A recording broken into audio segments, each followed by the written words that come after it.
Hello guys. तो आज हम लोग करने वाले हैं प्रश्न 6.3, यानी कि हमारा चैप्टर चल रहा है त्रिभुज ट्रायंगल। ठीक, चैप्टर 6 त्रिभुज ट्रायंगल।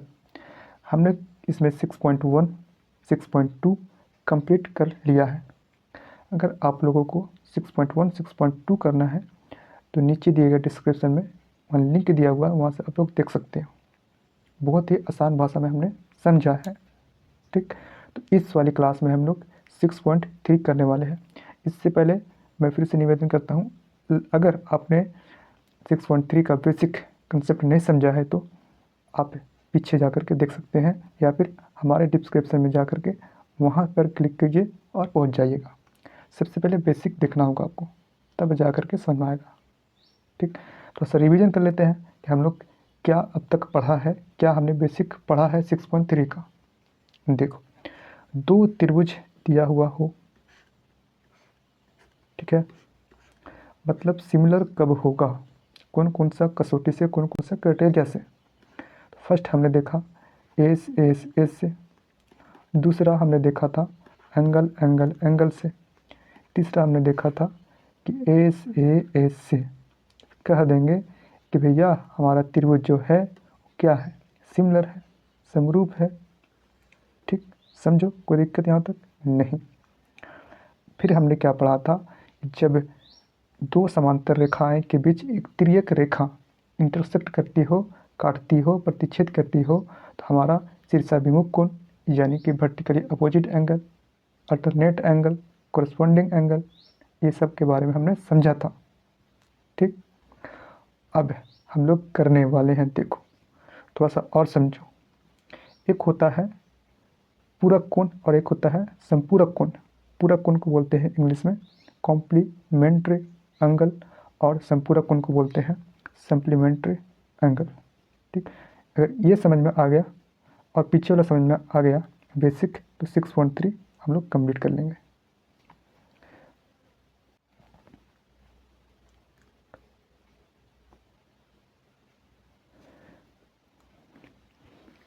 देखो अपन, एक होता है कॉम्प्लीमेंट्री कॉम्प्लीमेंट्री एंगल। ठीक, इसको बोलते हैं पूरक पूरक कोण। ठीक, और एक होता है सप्लीमेंट्री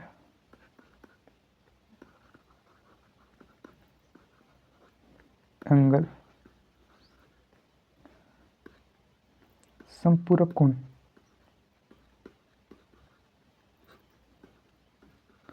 थोड़ा सा राइटिंग देखना, क्योंकि मैं पेज पे नहीं लिख रहा हूँ, एक डिवाइस होता है वीकॉम का टैबलेट, उस पर मैं लिख रहा हूँ, तो आप लोग को तो आसानी हो सकती है, बाकी देख लेना।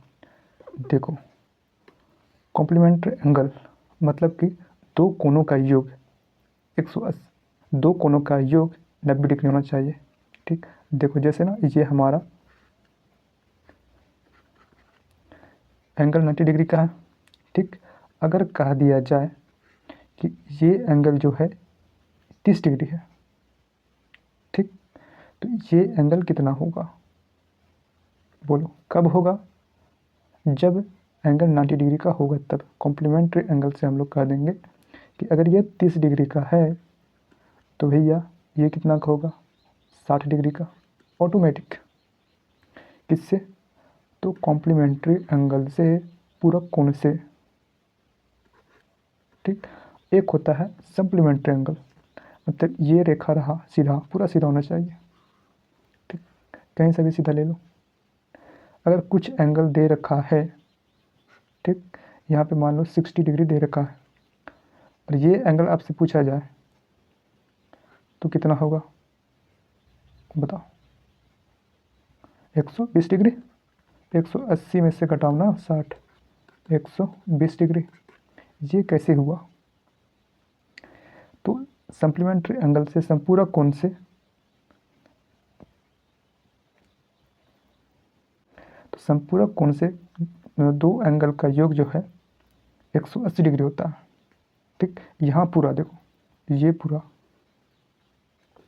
यहाँ पूरा होना चाहिए। इसमें कुछ एंगल दे रखा है तो बाकी का एंगल हम पता कर सकते हैं। अगर ये दे रखा है तो ये पता कर सकते हैं। ये मान लो 130, तो ये कितना होगा फिर 180 में से हम लोग 130 घटा देंगे। ठीक, तो ये एंगल निकल जाएगा। समझो कौन सा एंगल से? तो समपूर्णांक कोण से, सप्लीमेंट्री एंगल से। चलो एक हम लोग प्यारा सा क्वेश्चन लेते हैं जो कि एग्जाम्पल से उठाएंगे। ये क्वेश्चन पूछेगा ही पूछेगा एग्जाम में, पक्का पक्का रहेगा। देखो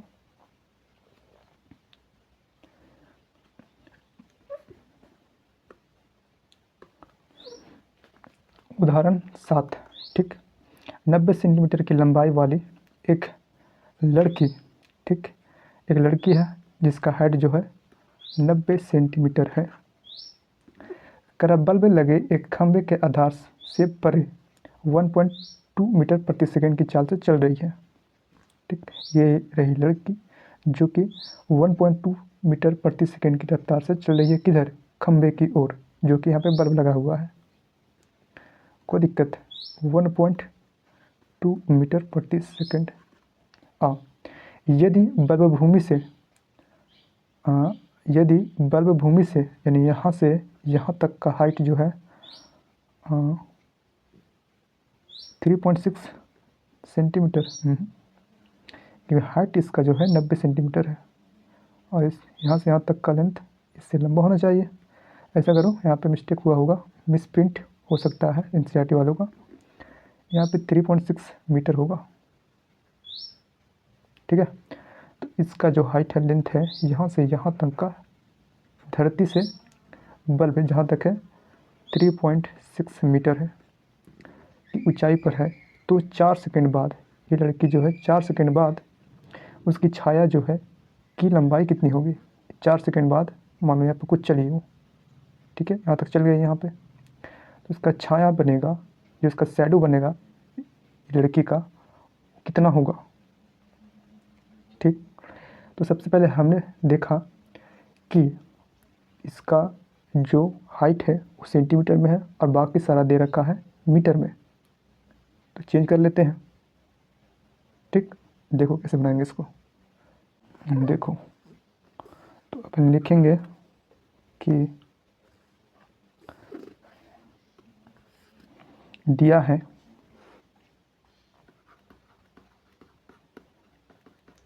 क्या दे रखा हमारे पास? तो लैंप पोस्ट यानी कि बल्ब जो खंभा जो लगा हुआ ना, उसका लेंथ दे रखा है 3.6 मीटर। ठीक, तो लिखेंगे बल्ब लगे एक खंभे का हाइट,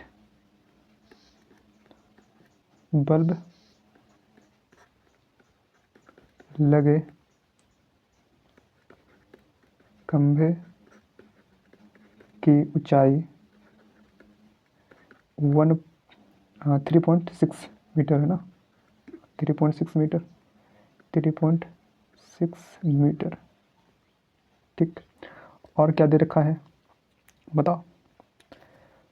तो लड़की का स्पीड दे रखा है, तो लड़की की चाल, इसका चाल क्या है? तो 1.2 मीटर प्रति सेकंड। ठीक, तो 4 सेकंड बाद यानी कि हमारा DE छाया बन रहा है यहाँ पे ना, तो यही चीज़ निकालना है हमें। DE का वैल्यू क्या होगा, कितना होगा? ठीक, देखो, और 4 सेकंड बाद यानी कि टाइम जो है, इसका समय जो है 4 सेकंड दे रखा है। अब देखो 1 सेकंड में, मीटर प्रति सेकंड का मतलब 1 सेकंड में 1.2 मीटर मतलब ट्रैवल करती है, चार्ज इसका डिस्टेंस ट्रैवल करती है। तो 4 सेकंड में कितना हो जाएगा? 1 सेकंड में 1.2 मीटर, तो 4 सेकंड में कितना? 12 चौके 48 यानी कि 4.8 मीटर हो जाएगा। कोई दिक्कत?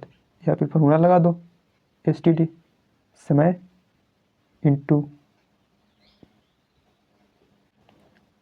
इंटू चाल बराबर डिस्टेंस या दूरी, STD sorry S T D steps है। डिस्टेंस बराबर होता है समय गुना स्पीड, चाल, ठीक।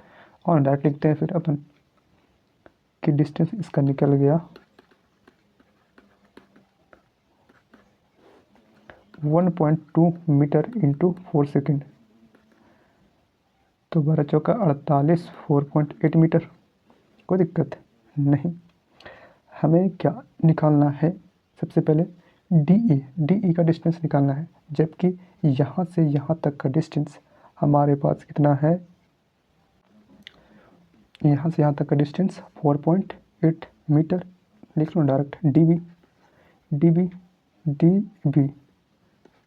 डी बी का वैल्यू 4.8 मीटर। कोनो दिक्कत बा नहीं। देखो हम जानते हैं, क्या जानते हैं भाई साहब, बहुत जानते हैं हम लोग, हम जानते हैं। देखो इस वाले त्रिभुज में, ठीक, यहाँ पे 90 डिग्री बन रहा, खंबा पूरा सीधा है और धरती है, यहाँ पर भी लड़की खड़ी है तो 90 डिग्री बन रहा, यानी कि एंगल बी बराबर है एंगल डी का। क्यों? क्योंकि 90 डिग्री बन रहा है, ठीक। फिर देखा हमने कि ए बी ई, ठीक, दो त्रिभुज है ना, एक हुआ है ए बी ई और एक त्रिभुज छोटू सा है ई सी डी, सी ई और डी। डी जो है ई जो है दोनों में है, मतलब कि ई कॉमन है दोनों के लिए, एंगल ई बराबर होगा एंगल ई का। कहने का मतलब है कि एंगल ई जो है दोनों में है तो वेनिस्ट है, ठीक। तो लिखेंगे हम लोग, देखो दो त्रिभुज है ए बी और ई सी डी ई, ठीक, जो कि एंगल ई दोनों में है, दोनों बराबर है, यानी कि कॉमन ले लिया हम लोग, कॉमन है ना, वेनिस्ट है। देखो तो फिर वेनिस्ट हो गया। अब देखो एंगल बी जो है एंगल डी का इक्वल है, एंगल ई का इक्वल है, मतलब कि दोनों में कॉमन है, तो angle A angle C automatic equal हो जाएगा। या फिर कह सकते हैं एंगल से, हमें 3 कसौटी पढ़ा था, एक और पढ़ लो। पढ़ना क्या है, ऑटोमेटिक, जब ये इसके इक्वल ये इसके इक्वल, एक यही नहीं बचा, एक यही कोना बचा, तो ये इसके इक्वल हो जाएगा। तो आओ तो लिखेंगे त्रिभुज ए बी ई, ठीक, समरूप हो गया त्रिभुज सी डी ई का, ठीक है। किससे? तो एंगल कसौटी एंगल के द्वारा, ठीक। देखो तो ए बी लिख सकते हैं ना, ए बी बट्टा सी डी बराबर बी सी बट्टा डी ई बराबर ए ई बट्टा सी ई। कोई दिक्कत, ये बटा ये बटा ये और ये बटा ये इसके इक्वल है, ये इसके इक्वल है, ये इसके इक्वल है। कोई दिक्कत। देखो लैम्प पोस्ट यानी ए बी का वैल्यू और सी डी का वैल्यू दे रखा है। ए बी यानी कि खंभा का और इस लड़की का हाइट, ये लेंगे, तीनों आपस में बराबर है ना। फिर देखो डी बी ई यानी कि बी ई बटा डी ई, बी ई बटा डी ई। अच्छा मिस्टेक हुआ है क्या, बी ई बटा सी ई, ठीक है। हाँ यहाँ पे बी ई होगा, यहाँ पे सुधारना, यहाँ पे बी होगा। देखो ना ए बी बटा सी डी, बी ई बटा डी ई और ए ई बटा सी ई। तो हम लोग इसको गोली मारेंगे, क्यों? क्योंकि हमें यही दोनों का वैल्यू दे रखा है और हमें क्या निकालना है, डी ई का वैल्यू निकालना है हमें। हाँ तो इसको उठाएंगे और इसको, इन दोनों को लेंगे और इसको स्वाहा। आओ ए बी का वैल्यू फिर बैठा दो, ए बी का वैल्यू कितना, 3.6 ए बी 3.6 मीटर बट्टा सी डी CD, इस लड़की का हाइट कितना था 90 सेंटीमीटर, ठीक है ना। तो यहाँ पे लिखेंगे लड़की की ऊंचाई, लड़की की ऊंचाई लिखना है यहाँ पे, लड़की की ऊंचाई कितना है 90 सेंटीमीटर। ऐसे करो, उसको मीटर में चेंज करो क्योंकि सारा मीटर में दे रखा। तो मीटर में चेंज करने के लिए हमें नीचे 100 से भागा देना पड़ेगा। तो 90/100 यहाँ पे मीटर, काट छट कर लो, कितना हो गया 0.9 मीटर, ठीक है। हाँ 0.9 मीटर यहाँ पे। और BE, ठीक है, ये वैल्यू पता नहीं है, BE लिख दिया हमने। हाँ DE, अच्छा BE का वैल्यू देखो यहाँ से,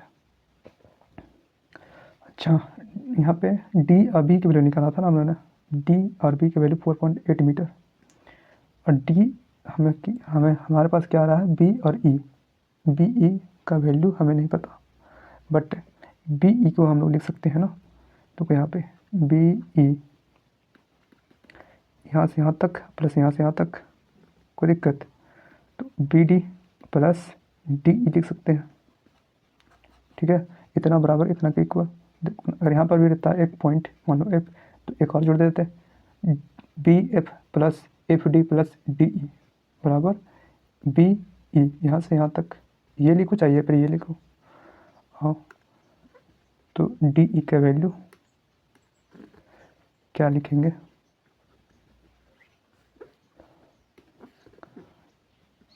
तो DB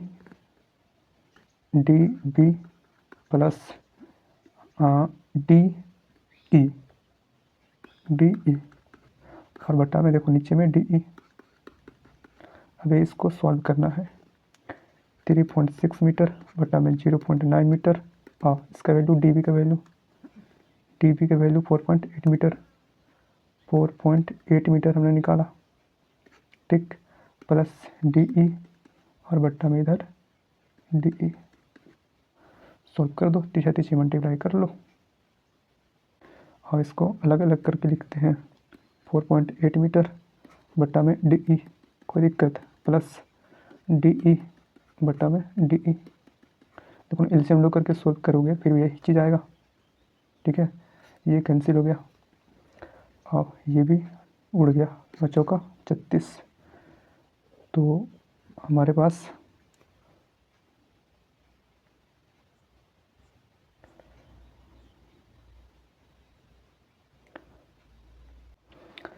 तो हमारे पास हो जाएगा 9 36 4 बराबर, और इधर सब किया हमने 4.8 मीटर, 4.8 मीटर बट्टा में DE और प्लस इधर काट छट किया हमने तो 1, और 4 में से 1 गया 3 बराबर 4.8 मीटर, रहने दो ना, मीटर बाद में लिखेंगे डायरेक्ट।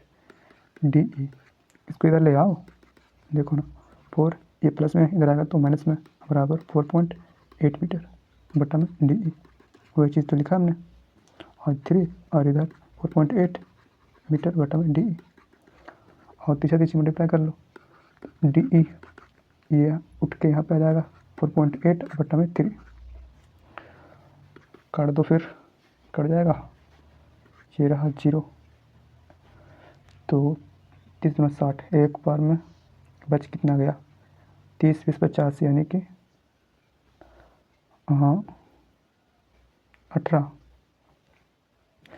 बच गया, और फिर लगाओ 3 छक 18, यानी कि DE का वैल्यू 1.6 और सारा वैल्यू दे रखा मीटर में, यानी इसका 4 सेकंड के बाद इस लड़की का परछाई है 1.6 मीटर बनेगी। इसका लेंथ कितना था और बन कितना रहा, हाँ हाइट, लड़की का हाइट 90 सेंटीमीटर यानी कि 0.9 मीटर था, और परछाई कितना बन रहा 1.6 मीटर, समझो। चलो तो हमारा एग्जाम्पल जो 7 है हो चुका कंप्लीट। बहुत ही इम्पोर्टेंट क्वेश्चन था एग्ज़ाम के भी से देखा जाए तो, समझो। तो ये 100% लिख लो, एग्ज़ाम में आएगा। ठीक, आओ तो हम लोग करते हैं प्रश्नावली 6.3। देखो समझो, करके बताइए कि आकृति 6.34 में, ठीक, ये रहा 6.34 में हमारा क्वेश्चन जो है, हाँ छठो है, ठीक, 6 हमारा क्वेश्चन है 6.34 में। कह रहा युग्मों में से कौन कौन से युग्म समरूप है, उस समरूपता कसौटी को लिखिए। ठीक, साथ में इसका उत्तर भी देना है कि त्रिभुज जो है समरूप है या नहीं है। ठीक, यानी कि कसौटी कहने का मतलब है कि कौन सा समरूप से, कौन सा कसौटी से दो त्रिभुज समरूप है। तो हमने कौन सा कसौटी पढ़ा, 3 कसौटी पढ़ा, S S S, angle angle angle यानी भुजा भुजा भुजा, कोण, और साइड एंगल साइड। ठीक, भुजा, कोण और भुजा, यही तीनों हमने पढ़ा। ठीक, तो कह रहा कि ये त्रिभुज जो है समरूप है, तो कैसे, कौन सा कसौटी से बन जाएगा। देखो फिर इसमें तो साफ पता चल रहा कि एंगल ए एंगल पी का इक्वल है। ठीक, एंगल बी एंगल की का इक्वल है। अब आ जाओ, एंगल सी जो है एंगल आर का इक्वल है। तो एंगल से हम लोग कह देंगे कि समरूप है त्रिभुज A B C P Q R का। ठीक, इसमें भी चेक कर लेते हैं। तो इसमें तो कौन एक भी नहीं दे रखा है, इसका मतलब भुजा, अच्छा भुजा भुजा भुजा से समरूप होगा, या फिर नहीं भी हो सकता है इसका संगत भुजाओं का अनुपात सेम ना हो, डिफरेंट हो। ठीक है ना। और फिर कैसे बनाएंगे एग्जाम में, कैसे लिखेंगे, देखो हल 1 के लिए 1 का 1, ठीक, क्वेश्चन नंबर 1 का 1। तो त्रिभुज सबसे पहले लिखेंगे प्रश्न अनुसार। ठीक, और त्रिभुज कौन सा त्रिभुज है भाई साहब, तो ए बी सी और पी क्यू आर। त्रिभुज ए बी सी में, ठीक, एंगल ए बराबर एंगल बी बराबर और एंगल सी बराबर। आओ तो हमारे पास है एंगल 60 डिग्री, 80 डिग्री और 40 डिग्री। 60 80 40, 60 डिग्री 80 डिग्री और 40 डिग्री, कोनो दिक्कत बा। इसी प्रकार त्रिभुज कौन सा है, पी क्यू आर में, ठीक, एंगल पी एंगल क्यू और एंगल आर 40 डिग्री 80 डिग्री और 60 डिग्री। ठीक, और तब क्या होगा, देखो एंगल ए जो है एंगल पी का इक्वल है, एंगल ए बराबर है एंगल पी का, एंगल बी जो है एंगल क्यू का, और एंगल सी जो है एंगल आर का। ठीक, तो ये तो प्रूव हो गया, सिद्ध मतलब कि समरूप हो गया। तो लेकिन नीचे से अतः त्रिभुज ए बी सी समरूप है त्रिभुज पी क्यू आर का। ठीक, किससे है, तो एंगल एंगल एंगल, ठीक है। देखो कौन दे रखा है ना, तो कौन के द्वारा हो गया आंसर, दिक्कत नहीं। आ जाओ फिर दूसरा बनाते हैं। देखो इसमें भुजा दे रखा है, तो लिखेंगे इसी प्रश्न के अनुसार आ जाओ, तो फिर लिखेंगे प्रश्न के अनुसार, एक सेकंड मेरे भाई, तो दूसरा का आंसर, ठीक है। और तो प्रश्न अनुसार त्रिभुज ABC में AB का वैल्यू 2 है, BC का वैल्यू 2.5 सेंटीमीटर, 1000 सेंटीमीटर नहीं है, कोई बात नहीं, और AC का वैल्यू 3। ठीक, इसी प्रकार त्रिभुज PQR में बोलो कितना का वैल्यू दिया हुआ है, QR का वैल्यू देख लो 4, फिर हमारा PR का वैल्यू 5, फिर PQ का वैल्यू 6। ठीक, तो भुजा से क्या होता है, इतना बटा इतना, इतना बटा इतना और इतना बटा इतना, यानी कि सबका संगत भुजाओं का अनुपात इक्वल होना चाहिए। तो हमने देखा कि 2/4 अढ़ाई 5 3 और 6 हो रहा है, यानी कि 2/4। ठीक है, 2 और 4 बट्टा में अच्छा हो गया, बराबर होता है 2.5 बटा 5, फिर 3/6, सबको काटेंगे तो 1/2 आएगा, सबका वैल्यू 1/2, यानी संगत भुजाओं का अनुपात सेम है, इक्वल है। ठीक, आप लोग कहोगे कि ये बटा ये और ये बटा ये और ये बटा ये, इतना नहीं लिख सकते हैं कि इसको कंफ्यूज करने के लिए, तुम्हें कंफ्यूज करने के लिए, आपको गुमराह करने के लिए इसको उलट दिया गया है इस त्रिभुज को, समझो। तो देखो ये लंबाई का बराबर होता है, देखो ना, कोई दिक्कत तो लास्ट में लिखना है। तो ये चीज़ लिख लेना है यहाँ पे, फिर AB बट्टा QR बराबर BC बट्टा PR बराबर है AC बट्टा PQ का वैल्यू, सबका वैल्यू कितना आया 1/2। तो अतः त्रिभुज ABC समरूप है त्रिभुज PQR का, किससे, तो भुजा यानी साइड ठीक के द्वारा, कौन सा कसौटी से, तो भुजा से। कौन दिक्कत है बोलो, नहीं आगे चले, देखो फिर आओ। तो ये भी लगता है भुजा से, इसमें कौन नहीं दे रखा है क्वेश्चन नंबर 3 में, यानी कि समरूप हो सकता है भुजा से ही। ठीक, और नहीं भी हो सकता, ज़रूरी है, आप फिर चेक कर लेते हैं। तो प्रश्न अनुसार लिखेंगे LMP या फिर PLM, जो भी लिखना लिख डालो। ठीक है, जो कि LM का वैल्यू कितना है, तो 2.7, और फिर LP का वैल्यू 3, फिर MP का वैल्यू 2। इसमें देख लो फिर DE का वैल्यू 4, DF का वैल्यू 6 और EF का वैल्यू 5। कोई दिक्कत नहीं, आ जाओ। तो संगत भुजाओं का अनुपात चेक कर लो फिर से किसको लोगे कि इक्वल सबका हो जाएगा।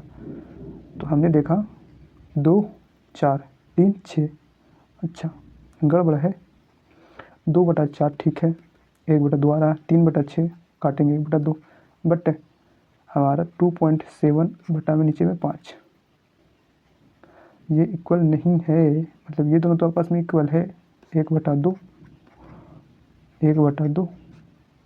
3 का 3 3 दोनों ही 6 और 2.7 बटा में 5, मतलब 1/2 नहीं आ सकता। ठीक, इसका मतलब कोई सभी कट रेडियस से, यानी कि ना ही साइड से, नहीं एंगल से, नहीं भुजा कोण भुजा से समरूप है ही नहीं, डिफरेंट है। ठीक, तो लास्ट में लिखेंगे अतः त्रिभुज LMP समरूप नहीं है DE त्रिभुज DEF का।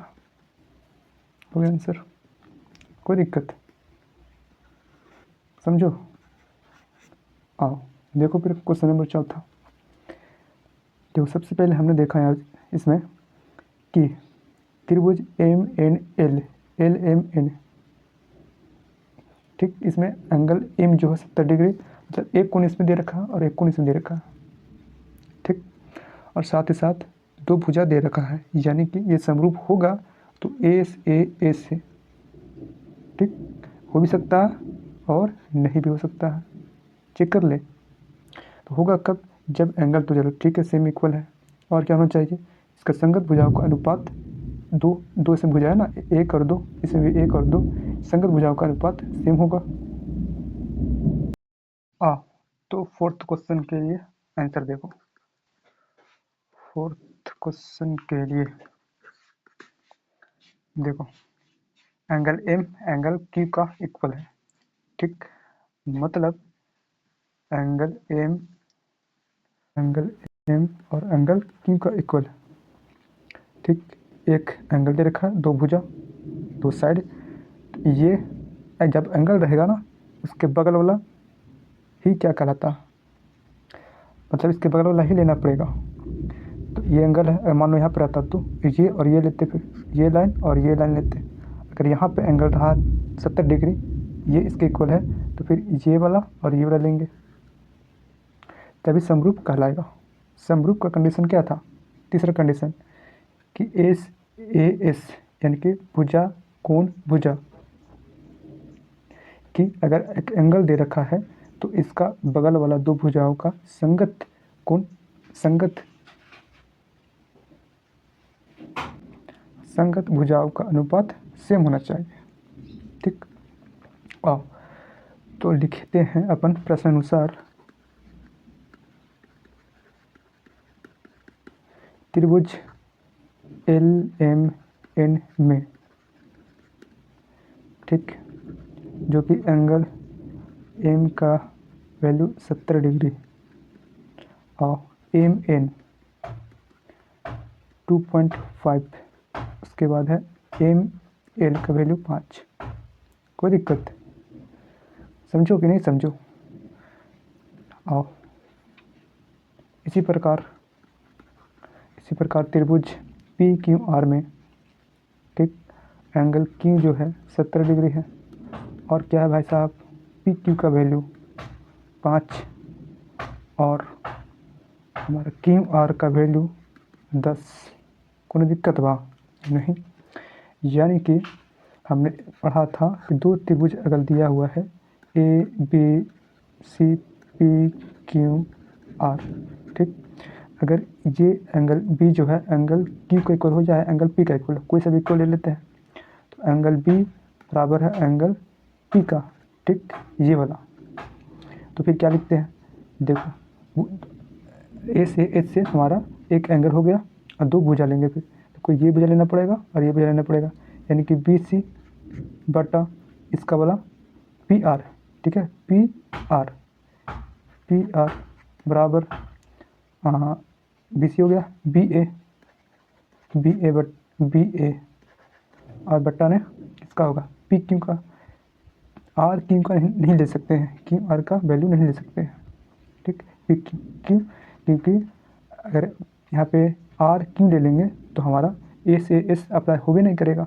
हमारा कसौटी क्या था, हमारा क्राइटेरिया क्या था, समझो। तो इसी प्रकार हमारा देखो एंगल M है, हाँ ये दोनों ले लिया हमने, तो MN आप सबसे पहले इक्वल कर लो ना, 2.5 दूना 5 1/2, 5 दूना 10 1/2, यानी कि AS, ठीक, से हमारा क्या हो गया, दो त्रिभुज समरूप हो गया। तो लास्ट में कहेंगे अतः त्रिभुज MAL, ठीक है, समरूप है त्रिभुज PQR का, किसके द्वारा, तो SAS से, कसौटी SAS से हमारा त्रिभुज MNL समरूप है त्रिभुज PQR का, समझो। ऐसा मैं इस पर क्यों ध्यान दे रहा था ना, कि आगे ऐसा क्वेश्चन देखने को मिलेगा जस्ट इसके बाद। अगर ये आप लोगे, मान लो ये दे रखा है 5 की जगह पे यहाँ पे 5 दे रखा होता, तो आप लोग फटाक से कहते कि 2.5 दूना 5 हो गया, 5 दूना ही 10 हो गया, यानी 1/2 आ गया।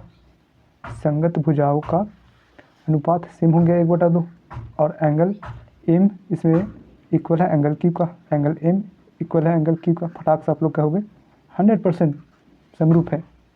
बट ये भी देखना होगा कि ये कब अप्लाई होगा, ए से एस, जब ये एंगल इसका इक्वल है तो इसका बगल वाला दो भुजा लेना पड़ेगा, इसका बगल वाला दो भुजा लेना पड़ेगा, समझो। हाँ, और फिर करते हैं नेक्स्ट क्वेश्चन।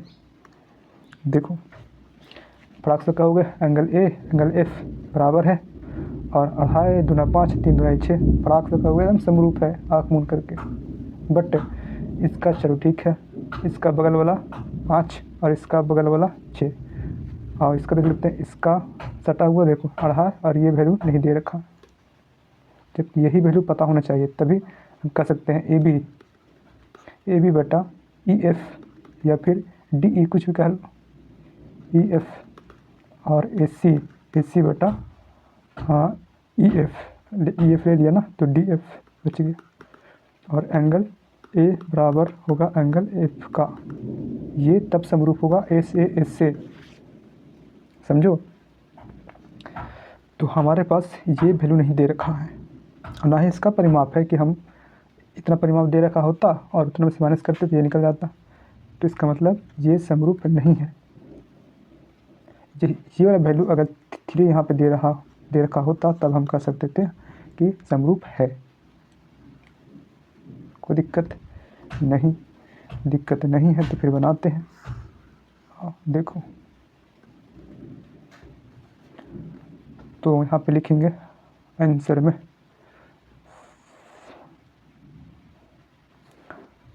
5वां के लिए, ठीक। तो प्रश्न अनुसार सब में लैंग्वेज अपने मन से दिया है, चाहे प्रश्न अनुसार लिख डालो। त्रिभुज ए बी सी में, ठीक, और एंगल ए है ना यहाँ पे, एंगल ए का वैल्यू 80 डिग्री, और कौन सा वैल्यू दे रखा है, ए बी का वैल्यू 2.5, और हमें ज्ञात होना चाहिए था ए सी का वैल्यू, तो है ही नहीं, तो जब नहीं है डायरेक्ट यहीं पर लिख देंगे। अतः त्रिभुज पी क्यू आर, अच्छा ए बी सी है ना, बहुत मिस्टेक कर रहा हूँ मैं क्योंकि मेरा ध्यान कहीं और है, इसी कारण ऐसा होता है। ए बी सी समरूप नहीं है त्रिभुज डी ई एफ का, हो गया आंसर, समझो। और फिर क्वेश्चन नंबर 6 का आंसर देख लो फिर, ये इसके इक्वल, अच्छा देखो हम लोग के पता होना चाहिए कि त्रिभुज के तीनों कोनों का योग कितना होता है, 180 डिग्री, ठीक। फिर हमने इसमें भी देखा एक एंगल तो पता है ही नहीं, जबकि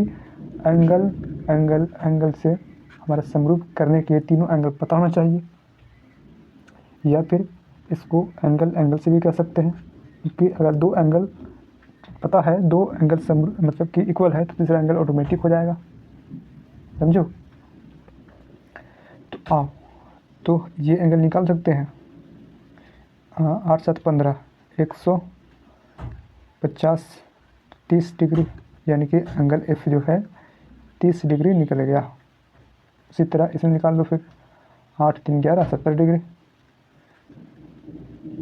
ठीक है। देखो तो ये हो गया एंगल डी है एंगल पी का, एंगल ई जो है एंगल क्यू का, और एंगल एफ जो है इक्वल है एंगल आर का, यानी एंगल से कह देंगे कि समरूप है। तो प्रश्न अनुसार त्रिभुज डी ई एफ में एंगल डी का वैल्यू 70 डिग्री, एंगल ई का वैल्यू, या एंगल ई को लिख सकते हो, देखो एफ ई डी, ये भी लिख सकते हो, कोई दिक्कत नहीं होने वाला। बीच वाला जो होता है ना वही एंगल ई कहलाता है, या फिर डी ई एफ ई लिख सकते हो, डी ई एफ, या फिर एंगल ई लिख दो, तो ये है 80 डिग्री। और एंगल एफ निकालो, फिर एंगल एफ निकालो तो सभी कोणों का योग 180 में से हमने घटाया 70 डिग्री प्लस और 80 डिग्री, इसका वैल्यू आ गया 8 7 15 30 डिग्री, यानी कि एंगल एफ का वैल्यू 30 डिग्री हो गया। इसी प्रकार या उसी प्रकार इस वाले त्रिभुज में देख लो, पी क्यू आर में, त्रिभुज पी क्यू आर में, ठीक। अब एंगल क्यू का वैल्यू 80 डिग्री, एंगल आर का वैल्यू 30 डिग्री और एंगल पी निकाल दो। फिर 180 में से घटाएंगे 80 प्लस 30 तो 70 डिग्री, कोई दिक्कत। तो एंगल चूँकि यहाँ पे लिखेंगे एंगल डी जो है 70 70 मिलाओ, फिर एंगल पी का इक्वल है और फिर 30 30 मिला लो, एंगल एफ इक्वल है एंगल एफ इक्वल है एंगल आर का, ठीक। और फिर एंगल इधर आ जाओ, फिर एंगल हमारा यहाँ पे कौन सा बच गया, 80 डिग्री, एंगल ई बराबर है एंगल क्यू का, ठीक। आपस में बराबर है ये एंगल। तो अतः लिखेंगे लास्ट में, अतः त्रिभुज डी ई एफ समरूप है त्रिभुज पी क्यू आर का। कौन सा कसौटी से, तो भैया एंगल के द्वारा त्रिभुज डी ई एफ समरूप है त्रिभुज पी क्यू आर के। कोई दिक्कत बा? तो हमारा एक्सरसाइज प्रश्नावली 6.3 का क्वेश्चन नंबर 1 में जितना भी 6 क्वेश्चन था वो हो गया कंप्लीट। अब चलते हैं नेक्स्ट क्वेश्चन की ओर। क्वेश्चन नंबर दूसरा बहुत ही प्यारा, बहुत ही अच्छा क्वेश्चन है, क्योंकि इसमें थोड़ा दिमाग लगाना पड़ेगा। कौन सा दिमाग? तो जब दो पैरेलल लाइन दिया हो और एक तिर्यक रेखा खींची गई हो, प्रतिच्छेद करती हो, तो हमें निकालना होगा वो कौन सा कोण। आ जाओ देखो आकृति 6.35 में क्वेश्चन नंबर दूसरा देखो। 6.35 में त्रिभुज ओ डी सी, ठीक। मतलब कि इस टाइप से त्रिभुज है ओ डी सी का समरूप है, ठीक। समरूप है त्रिभुज ओ बी ए, ठीक। ओ बी ए, हाँ ओ बी ए, ठीक है। ये वाला ओ बी और ए, कोई दिक्कत नहीं। ध्यान से देखना इसको कैसे निकालेंगे वैल्यू। करा कि angle B O C angle B जो है angle B O C 125 degree दे रखा है। और angle C D O angle यानी कि डी कितना मोटा मोटी समझो कि एंगल डी का वैल्यू 70 डिग्री है, एंगल ये हमारा 125 डिग्री है। करा के ज्ञात कीजिए कि angle D O C, angle C degree, angle C और एंगल ए ओ सी, यानी कि हमें ज्ञात करना है यहाँ पे ये वाला क्या होगा। अब देखो हमें ज्ञात करना है ये वाला वैल्यू क्या होगा, ठीक। ये वाला वैल्यू क्या होगा, नहीं ये नहीं, ये वाला। और कौन सा वाला है, ओ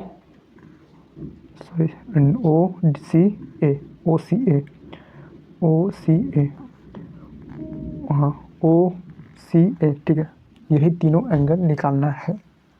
और जबकि ये दो लाइन जो है पैरेलल है, देखो ये पैरेलल लाइन है, इस लाइन का समांतर रेखा है, मतलब यहाँ से यहाँ तक का डिस्टेंस स्केल से जब इसको मेजर करोगे तो सेम है, ठीक। अब ये सेम नहीं है क्योंकि यहाँ कुछ और है, यहाँ कुछ और है, ऊंच नीच है। हमें ज्ञात करना है एंगल ओ। देखो ना, तो हमने पढ़ा था जब दो पैरेलल लाइन के बीच एक तिर्यक रेखा, तिरछी रेखा क्या करती हो, प्रतिच्छेद करती हो दोनों लाइन पे, तो हमारा शीर्षाभिमुख कोण यानी vertically opposite angle, alternate angle और कोरस्पोंडिंग एंगल, एकांतर कोण, संगत कोण, ये सब समझा था। तो बताओ, देखो ये जो है इसके इक्वल होगा कि नहीं होगा? कौन सा कोण से? तो वर्टिकली अपोजिट एंगल यानी कि शीर्षाभिमुख कोण से हम कह सकते हैं कि एंगल ओ जो है 125 डिग्री होगा। आँख मूंद करके आ जाओ। फिर हमें निकालना है एंगल सी और एंगल ए। हमने देखा कि यहाँ पे अंतः एकांतर कोण से हम अगर सी का वैल्यू निकल जाए या फिर ए का वैल्यू निकल जाए तो जो ए का वैल्यू होगा वही सी का वैल्यू होगा। कोई दिक्कत नहीं? दिक्कत नहीं है तो निकालने का प्रयास करते हैं। देखो यहाँ एक लाइन है, ठीक है, यहाँ एक लाइन है इस टाइप का, जबकि कुछ वैल्यू दे रखा है यहाँ से यहाँ तक 125 डिग्री, 125 डिग्री पता पूरा होने के लिए, यानी कि सप्लीमेंट्री एंगल से यानी दो कोणों का योग कितना 180 डिग्री, कुछ वैल्यू दे रखा है 125 डिग्री। तो बाकी का बचा जो है वो कितना होगा बोलो? 180 में से 125 घटा देंगे, कोई दिक्कत? 55 डिग्री, 5 5 10, 5 2 7 8 1, कोई दिक्कत बा? यानी कि ये एंगल हमें पता हो गया। कौन सा एंगल से? सप्लीमेंट्री एंगल से, संपूरक कोण से। तो 55 डिग्री हो गया, कोई दिक्कत नहीं। जब दिक्कत नहीं है तो एंगल सी निकाल सकते हैं, क्योंकि सभी कोणों का योग 180 डिग्री होता है। इसमें त्रिभुज में आ जाओ, तो जबकि दो कोण पता हमें है 70 डिग्री और 55 डिग्री, कितना हो गया भाई साहब? 180 में से घटा दो फिर कितना, 7 5 12, 125, 125, तो फिर कितना हो जाएगा बोलो? वही 10 में से 5 गया 5 और 7 में से 2 गया 5 और 0, 55 डिग्री। यानी एंगल सी जो है 55 डिग्री होगा। जब एंगल सी 55 डिग्री है तो एंगल ए भी कितना 55 डिग्री होगा। कैसे होगा? तो भाई साहब एकांतर कोण से, अल्टरनेट एंगल से। अल्टरनेट एंगल में दो एंगल, एक अंतः एकांतर कोण और एक बाह्य एकांतर कोण, यानी कि अंदर की ओर है ना, तो अंतः एकांतर कोण से हम कर सकते हैं एंगल ए बराबर है एंगल सी का, ठीक। यानी कि 55 डिग्री दोनों का वैल्यू निकल गया और एंगल ओ भी निकल गया हमारे पास 125 डिग्री। जो हमें पूछा था वो हमने निकाल दिया। कोई दिक्कत बा? नहीं। तो फिर कैसे बनाएंगे एग्ज़ाम में? आओ लिखते चलते हैं फिर। देखो यहाँ पर लिखेंगे क्या क्या हमें दे रखा है वो सबसे पहले लिख लेते हैं। दिया है हमारे त्रिभुज ODC समरूप है त्रिभुज OBA का, और क्या दे रखा है एंगल BOC का वैल्यू, यानी कि एंगल O का वैल्यू 125 डिग्री, और क्या दे रखा है एंगल CDO या फिर एंगल D का वैल्यू कितना 70 डिग्री, ठीक। आओ हमें क्या निकालना है, यहाँ वाला वैल्यू यहाँ और यहाँ का वैल्यू, ठीक है। देखो हमें निकालना है या फिर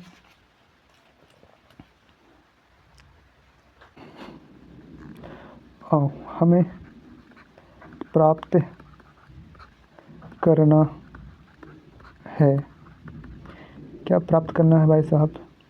तो एंगल DOC, ठीक, और angle DCO, angle DCO, angle DCO यानी एंगल C, ठीक। या भी डायरेक्ट लिख सकते हो एंगल O, एंगल C और एंगल A। यही तीनों चीज़ हमें फाइंड करना है, ज्ञात करना है। आ जाओ। तो एंगल ओ जो है 125 डिग्री कैसे निकला? तो शीर्षा भिमुख कोण से, ठीक। आ जाओ। फिर उसके बाद यहाँ पे कुछ एंगल, अब एंगल सी का वैल्यू निकला हमारे पास कितना? 55 डिग्री। कौन सा?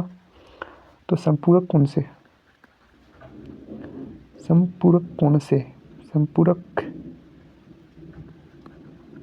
कोण से, सप्लीमेंट्री एंगल से। और एंगल ए भी हमारे पास फाइंड हो गया 55 डिग्री। किससे? तो एकांतर कोण से, अंतः एकांतर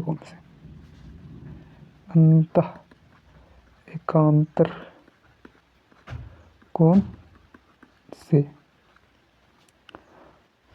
तो लास्ट में लिख दो अतः एंगल डी ओ सी की वैल्यू 125 डिग्री। एंगल डी ये चीज़ लिखो ना, same to same, D C O का वैल्यू 55 डिग्री। और फिर एंगल ओ ए बी का वैल्यू 55 डिग्री। हो गया आंसर। सिर्फ समझना है, बनाने में कोई दिक्कत नहीं होने वाला। चलो आप फिर नेक्स्ट क्वेश्चन की ओर हम लोग चलते हैं। क्वेश्चन नंबर हमारा 3, ठीक। करा समलंब ए बी सी डी, जिसमें ए बी समानांतर है डी सी के, विकर्ण ए सी और बी डी परस्पर ऊपर प्रतिच्छेद करते हैं। दो त्रिभुज की समरूपता कसौटी का प्रयोग करते हुए दर्शाइए इतना बराबर इतना। देखो समझो, करा ए बी सी डी एक समलंब है। समलंब किसको बोलते हैं? ट्रापेजियम। देखो ये समानांतर है इसका, ये हो गया समलंब। तो समलंब 3 प्रकार का होता है, ठीक। कौन कौन सा? विषमबाहु समलंब चतुर्भुज, समबाहु समलंब चतुर्भुज और समद्विबाहु समलंब चतुर्भुज। कोई दिक्कत? एक और फिर समकोण समलंब चतुर्भुज। मतलब समबाहु नहीं होगा, समबाहु में सारा भुजा बराबर होना चाहिए, तो समबाहु नहीं हो सकता। अब तो हमारे पास कोई सा भी समलंब का आकृति छाप लो।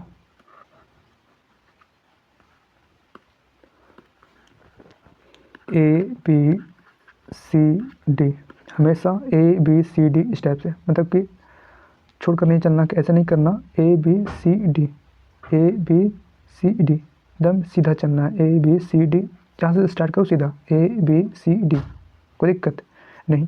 करा ए बी समानांतर है डी सी का, यानी यहाँ से यहाँ तक का डिस्टेंस सेम है सभी जगह, और कहीं कटिंग नहीं है। इसका आगे जाएंगे तो कटिंग नहीं मिल रहा। फिर करा कि ए सी और बी डी इन दोनों जो है प्रतिच्छेद कर रहा है, तो कटिंग हो रहा है, इंटरसेक्ट हो रहा है। और कहाँ पे? तो ऊपर, ठीक। देखो हमसे क्या पूछा जा रहा है कि दो त्रिभुजों की समरूपता कसौटी का प्रयोग करते हुए दर्शाना है, सिद्ध करना है ओ ए, ठीक। ओ ए बटा ओ सी, ठीक। इतना बटा इतना, ए सी को तोड़कर लिखा गया है ओ ए प्लस ओ सी, यानी कि ओ ए बटा ओ सी। इसी तरह से ओ बी यहाँ से यहाँ तक और ओ डी यहाँ से यहाँ तक, ठीक है। तो ओ बी बटा ओ सी ओ डी, याद करो ऐसा क्वेश्चन नहीं पढ़ा होगा।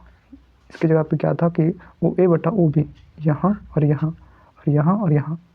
क्वेश्चन नंबर लगता है प्रश्न वाले 6.2 का 7वां लगभग में, खैर देख लेना। आओ देखो, हमें प्रूव करना है, सिद्ध करना है ओ ए बटा ओ सी बराबर ओ बी बटा ओ डी। इसका मतलब हमें कौन सा त्रिभुज लेना पड़ेगा? एक ये वाला और एक ये वाला, कोई दिक्कत नहीं। आओ, तो हमें लेना पड़ेगा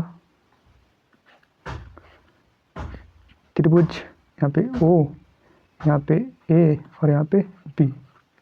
इसमें आ जाओ, ओ डी और सी। देखो हम कैसे प्रूव करेंगे। अच्छा, ओ ए बट्टा ओ सी और ओ बी बट्टा ओ डी। देखो हमने देखा कि वर्टिकली अपोजिट एंगल से यानी शीर्षाभिमुख कोण से एंगल ओ और एंगल ओ कर दे, दोनों को इक्वल उभयनिष्ठ है, कॉमन है, हो जाएगा। यानी कि ये इसके इक्वल है, यानी कि हम प्रूव कर रहे हैं एंगल एंगल एंगल से समरूप कर रहे हैं। अगर समरूप हमें अगर कर देंगे हम, तो इतना बराबर इतना और इतना बराबर इतना, साइड वाला लिख सकते हैं। साइड साइड साइड से हम लोग इतना बराबर इतना बटा इतना बराबर इतना बटा इतना। आओ, फिर देखा हमने कि यहाँ पे तो पहला लाइन है, तो एंगल ए एंगल सी का इक्वल होगा। बोलो, अंत एकांतर कोण से। याद करो कि अगर दो लाइन समानांतर है, इंटरसेक्ट कर रही है तिर्यक रेखा, तो ये वाला ये कोण इस कोण के बराबर और ये कोण इस कोण के बराबर। तो यानी कि ये हमारा दो लाइन है जो कि दे भी रखा है कि ए बी समानांतर है DC का, ये दोनों लाइन। तो ये कोण और ये कोण आपस में बराबर है, यानी एंगल ए बराबर एंगल सी का। ठीक, अंत एकांतर कोण से, कोई दिक्कत। अब देखो, फिर देखा हमने कि ये भी तो इक्वल है, एंगल बी बराबर एंगल डी, अंत एकांतर कोण से। तो हम लिख सकते हैं ना, देखो ओ ये इसका इक्वल है, ठीक, ये जो है इसका इक्वल है, और ए जो है सी का इक्वल है। अच्छा, ये जो है सी का इक्वल है, और एंगल बी जो है एंगल डी का इक्वल है। देखो आपको समझ में आ रहा होगा, यहाँ पे आपको प्रतीत हो रहा होगा ये तो उल्टा पलटा दिख रहा है। ये तो चलो ठीक है, angle O angle A angle D का इक्वल होना चाहिए, एंगल बी एंगल सी का। तब लिख सकते थे ओ ए बट्टा ओ डी बराबर ओ बी बट्टा ओ सी बराबर ए बी बट्टा डी सी। बट ऐसा करते हैं, इसको पलट देते हैं, यहाँ पे सी, इसको ना पलट देते हैं, जस्ट इसको पलट देंगे, यहाँ पे सी और यहाँ पे डी हो जाएगा, कोई दिक्कत। अब देखो, ऐसा नहीं कर सकते हो, ऐसा नहीं कर सकते हो क्या? एकदम कर सकते हैं। अगर ऐसा नहीं करना है तो आओ देखो, एंगल ओ ठीक है, ठीक है, यानी एंगल ओ वाला भुजा, देखो एंगल ओ का सामने वाला भुजा ए बी बराबर है एंगल ओ का, इसमें आ जाओ एंगल ओ का DC।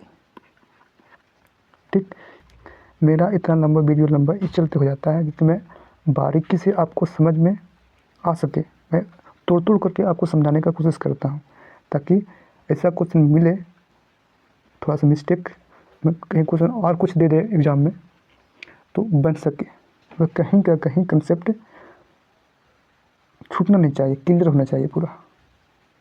ठीक है, हाँ, तो एंगल ए का सामने वाला भुजा ओ भी, ठीक, एंगल ओ का सामने वाला भुजा ओ भी है, ओ भी बराबर एंगल सी का सामने वाला भुजा ओ डी। इसका आ जाओ, देखो एंगल बी का सामने वाला भुजा ओ ए बराबर एंगल डी का सामने वाला भुजा ओ सी। तब हम इन तीनों की मदद से हम लोग लिख सकते हैं क्या, ए बी बटा डी सी। ठीक है, ए बी बटा डी सी बराबर ओ बी बटा ओ डी बराबर ओ ए बटा ओ सी। कोई दिक्कत नहीं। हमें क्या प्रूव करना था, ओ ए बटा ओ सी बराबर ओ बी बटा ओ डी। सो देखो, ओ ए बटा ओ सी बराबर ओ बी बटा ओ डी, यही चीज़ तो हमें प्रूव करना था। फिर एग्ज़ाम में किस तरह से हमें लिखना है, छापना है। तो हमारे पास क्या क्या दिया है, लिख लेते हैं। दिया है समलंब ABCD, समलंब ABCD जिसमें AB समानांतर है DC का। ठीक, और क्या दे रखा है के विकर्ण AC और जो क्वेश्चन है ना वो ये उतार दो, और BD परस्पर O पर प्रतिच्छेद करता है। ठीक, हमें दर्शाना है, क्या दर्शाना है भाई साहब, तो OA बट्टा OC बराबर OB बट्टा OD। ठीक, और नीचे से फिर तब हमारा दो त्रिभुज ले लेते हैं। कौन सा त्रिभुज बनेगा, तो OAB और ODC। तब त्रिभुज OAB तथा त्रिभुज ODC से, ठीक, जिसमें एंगल O जो है दोनों में कॉमन है, दोनों में मिल रहा है, सेम, तो उभयनिष्ठ है, कॉमन है, उभयनिष्ठ है, चूंकि उभयनिष्ठ है। या फिर एंगल लिख सकते हो DOC बराबर है एंगल AOB का, चलेगा। फिर क्या है, तो एंगल A बराबर एंगल C, फिर एंगल B बराबर एंगल D, किससे, चूँकि एक अंदर की ओर है ना, तो अंत एकांतर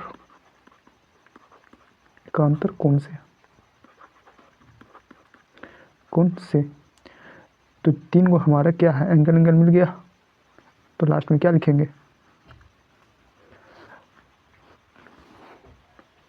तो लिखेंगे इसलिए त्रिभुज, हाँ कौन सा त्रिभुज था भाई साहब, OAB या फिर AOB समरूप है त्रिभुज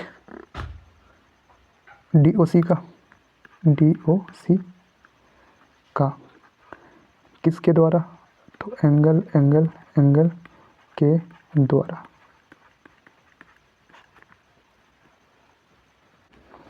हाँ, तो एंगल के द्वारा समरूप हो गया। कोई दिक्कत, देखो ये त्रिभुज था ना, एंगल O के बराबर, एंगल A एंगल C के बराबर, एंगल B एंगल D के बराबर।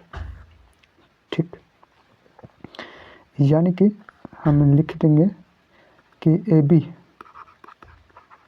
डायरेक्ट लिखो ना, AB बटा DC, AB बटा DC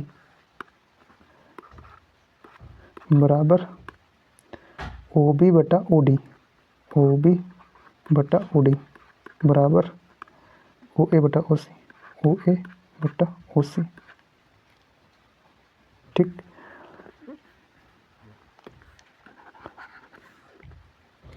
देखो यहाँ पे थोड़ा दिक्कत हो रहा होगा क्या आप लोग का, दिक्कत नहीं होना चाहिए। इस टाइप का त्रिभुज है, मान लेते हैं ABC, और इसी टाइप का त्रिभुज यहाँ पर भी है PQR। ठीक, ये एंगल इसका इक्वल है, ये एंगल इसका इक्वल है, और ये एंगल इसका इक्वल है। तब हम क्या लिख देते हैं, AB बटा PQ बराबर AC बटा PR बराबर BC बटा QR। ये चीज़ लिखते हैं ना, बट एंगल चेंज हो जाएगा, ये इसका हो जाएगा और ये इसका हो जाएगा। तब हम ये नहीं लिख सकते हैं, यहाँ पे R हो जाए और यहाँ पे तुम्हारा Q हो जाए, तो फिर ये नहीं लिख सकते हैं। ये कब लिखते हैं, जब आमने सामने वाला कौन है बराबर हो, तभी पता चल रहा है कि एंगल बी जो है एंगल क्यू का एंगल सी जो है एंगल पी का हो रहा है। तो फिर ऐसे हम नहीं लिख सकते हैं, फिर इसको घुमा करके सेम टू सेम लाना पड़ेगा सेम जगह, समझो। या फिर डायरेक्ट इसका सामने वाला भुजा, इसका सामने वाला भुजा, जो एंगल है उसका सामने वाला भुजा लिख करके बनाए दो। तो हमें क्या प्रूव करना था, यही चीज़ ना। तो लिखेंगे लास्ट में, अतः ओ बी बट्टा ओ डी बराबर ओ ए बट्टा ओ सी सिद्ध हुआ।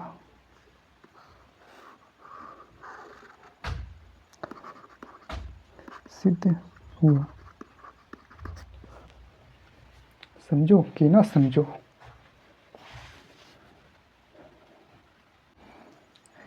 तो आज की क्लास यहीं तक रखते हैं। जहाँ आप लोगों का कहीं भी दिक्कत हो फटाक सा कमेंट कर सकते हो, या फिर कमेंट करने से पहले आपका भलाई होगा कि आप इसको 1 से 2 बार इसको इसी वीडियो को आप लोग देख लो, ज़्यादा अच्छे तरीक़ा से समझ में आएगा। कॉपी पेन ले करके बैठा करो, ठीक, लिखा करो कि ये चीज़ हमने पढ़ा आज, समझो। देखने से कुछ नहीं होने वाला, ठीक। आज देखोगे कल फिर तुम्हारे माइंड में जब भूल जाओगे तो फिर खोजना पड़ेगा कहाँ पे मेरा वीडियो है, कौन सा चैनल में है। चैनल तो पता है ही, बट